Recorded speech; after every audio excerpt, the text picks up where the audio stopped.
মহিলাদের দাওয়াতি কাজ করার পদ্ধতি জানতে চাই, আর মহিলারা দাওয়াতি কাজ না করলে কি আল্লাহর কাছে কৈফিয়ত দিতে হবে কিনা?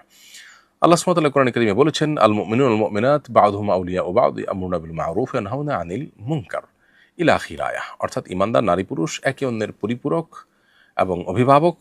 তারা উভয়ই সৎ কাজে আদেশ দিবে, অসৎ কাজে বাধা প্রদান করবে। এখান থেকে বোঝা যায় যে নারী পুরুষ সবাই যার যার জায়গা থেকে তার সীমাবদ্ধতাটাকে মাথায় রেখে দাওয়াতি কাজ করবেন। একজন নারী তিনি তার পরিবারের সদস্য, তার ছেলে মেয়ে যারা তার অধীনস্থ, তাদের মধ্যে দাওয়াতি কাজ করাটা তার জন্য কর্তব্যের অংশ হয়ে যায়। কখনো কখনো তার সাধ্য অনুযায়ী দাওয়াতি কাজ করাটা তার জন্য উত্তম এবং জায়েজের বিষয় হয়।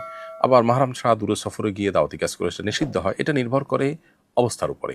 তবে পুরুষদের জন্য যেরকম দাওয়ার কাজ মানুষকে ভালো কাজের প্রতি, কল্যাণের প্রতি, দ্বীনের প্রতি, আল্লাহর দিকে, আল্লাহ রাসূলের দিকে এবং আখিরাতে জান্নাতের দিকে আহ্বান করার এই কাজটি পুরুষের জন্য যেমন সওয়াবের, মেয়েদের জন্য সওয়াবের। তবে মেয়েরা মেয়েদের অঙ্গনে দাওয়াতি কাজ করবেন এবং সকল প্রকার ফিতনা এবং শরিয়ার পর্দা বিষয়ক যে সতর্কতা আছে এবং বিধিবিধান আছে সেগুলোকে মাথায় রেখে মেনটেন করে তারপর তাকে এই দাওয়াতি কাজ করতে হবে।